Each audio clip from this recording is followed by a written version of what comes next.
Assalamualaikum warahmatullahi wabarakatuh. Kembali lagi dengan saya Dr. Muhammad Hasan Mas. Nah, pada video kali ini terkait penggunaan teknologi dan aplikasi ya dalam memudahkan inventarisasi dan maintenance peralatan medis dan non medis di rumah sakit dengan aplikasi SAMRS atau SIMBAS. Nah, ini dari Pak Sutejo ya, Eskom MKM TKHP. Jadi izin Pak Sutejo saya pakai slide-nya ya untuk sosialisasi terkait penggunaan aplikasi ya dalam melakukan inventarisasi dan maintenance. Dan ini beliau sampaikan dalam workshop ya kebijakan K3S dan penggunaan teknologi informasi dalam MFK ya sesuai standar akreditasi rumah sakit Kemenkes dan terupdate diselenggarakan di Persi Bali, Haris Hotel Convention Bali di Denpasar di Januari 2026. Nah, berikut saya sampaikan ya pentingnya menggunakan aplikasi atau teknologi dalam memanage atau maintenance peralatan medis dan non medis di rumah sakit. Nah, kamu bisa lihat ini di slide-nya pentingnya. Nah, ini basicnya adalah pakai aplikasi SIMBAS ya. Jadi memang SIMBAS ini punya ada pengenalan yang akan dibahas ya. Ada manajemen aset, ada inventarisasi aset, ada maintenance, ada kalibrasi dan perbaikan. Nah, ini kita akan bahas satu persatu ya terkait teknologi dan fasilitas aplikasi untuk memudahkan kita inventarisasi alat. Nah, ini adalah Pak Sutejo ya. Izin Pak Sutejo, beliau adalah seorang trainer ya, tersertifikasi oleh BNSP dan praktisi di bidang teknologi. Beliau adalah programmer ya, sistem informasi yang memiliki banyak karya. Nah, kamu bisa lihat riwayat pekerjaan di sini. Rumah Sakit Panti Wilasa, Alex Media, Yayasan Yakum, Stikers, Universitas, dan beliau juga pengajar ya. Jadi kamu bisa lihat di 2025 sampai 2019 ada auditor mutu dan sekretaris tim mutu yayasan. Dia juga seorang pengajar dan sekarang saat ini 2016 sampai 2023 beliau adalah Isatek Consulting di Demak ya terkait inventarisasi alat di rumah sakit. Nah, beliau mengenalkan terkait Smart MFK-nya. Jadi memang makanya SIMBAS, yaitu Sistem Informasi Manajemen Barang, Alat, dan Sarana secara terintegrasi. Jadi istilah namanya SIMBAS ya. Jadi aplikasi ini untuk mengelola barang atau alat atau aset pemeliharaan, kalibrasi, dan perbaikan secara online ya dalam satu aplikasi. Nah, ini adalah terkait SIMBAS ya. Sistem yang ada di dalamnya ada tuh inventarisasi, ada manajemen pemeliharaan, ada perbaikan, ada kalibrasi, dan ada utilitas sistem. Semua sangat lengkap modul terkait aplikasi ini. Nah, ini beliau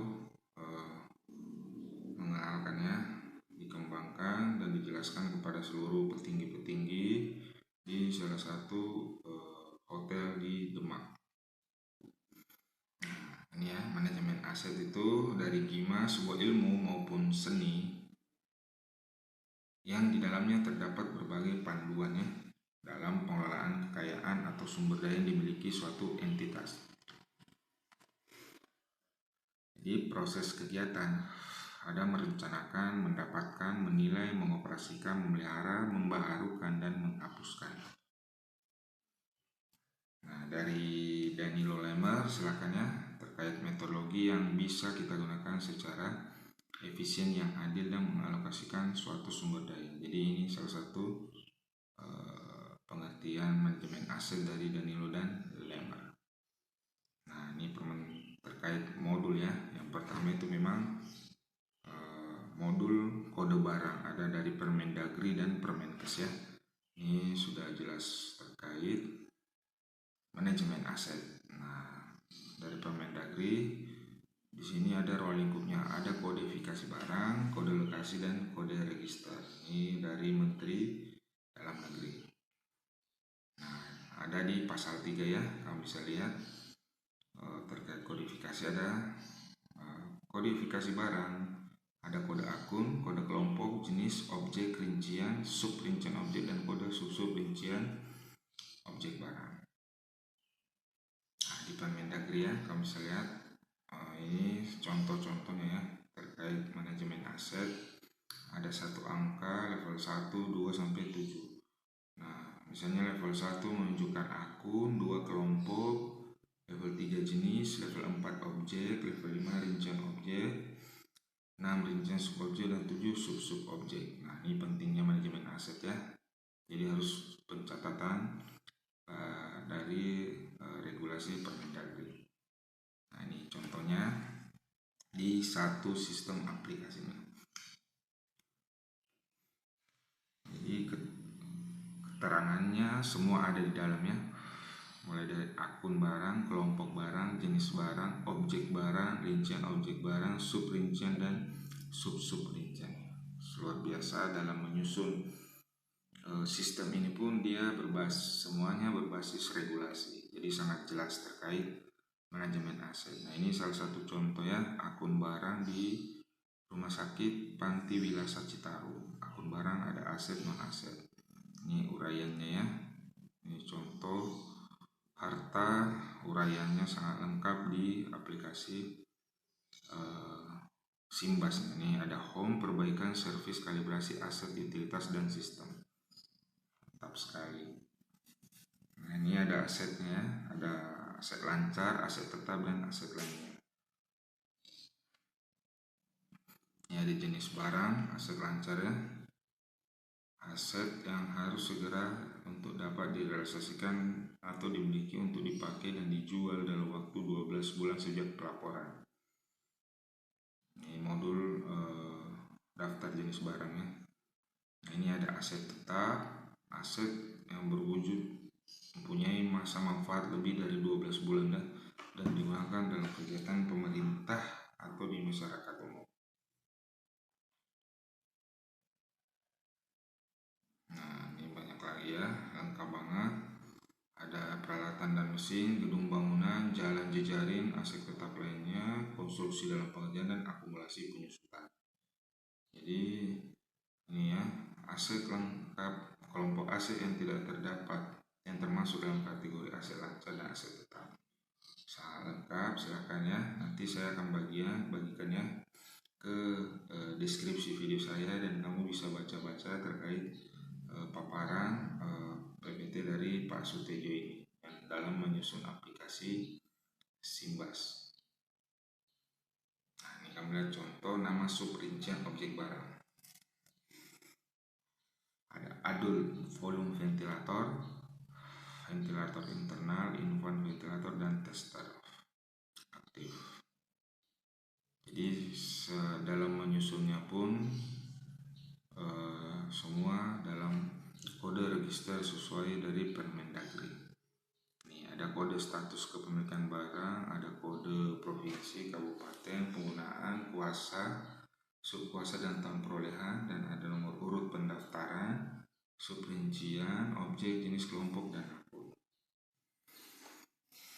Nah, ini ya contoh kasus.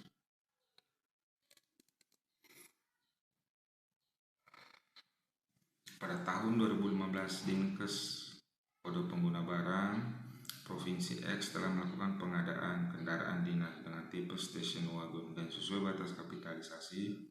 Pada saat pelembaran tersebut nomor pendaftaran ke 002. Selanjutnya, Dinas Kesehatan Provinsi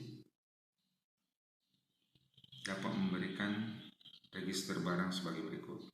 Nah, ini logo ini ya, contohnya. Nah, ini kasus 2, jadi sangat detail ya. Nah, ini contoh 2, pada tahun 2004 perusahaan PTY penggunaan barang kota K kode kota 13. Jadi ada pengadaan terkait alat ventilator dan sesuai batas kapitalisasi. Dan dengan nomor 32, daftar 32 dan diserahkan ke rumah sakit kode 112. Nah, ini sesuai Permendagri. Nah, ini juga sesuai Permenkes ya. Ada terkait manajemen aset pasar. Ada sarana, prasarana, dan alkes. Jadi sarana itu bangunan, tanah, dan lain-lain. Prasarana itu jaringan, alat dan sistem. Alatnya itu adalah implan dan lain. Silakan dibaca. Oke, mungkin cukup sekian ya pengenalan terkait manajemen ala aset ya di aplikasi untuk inventarisasi alat medis dan non medis di rumah sakit. Sekian dan terima kasih ya, semoga bermanfaat. Terima kasih kepada teman-teman manajemen yang mungkin menonton video ini untuk kita pelajari bersama ya.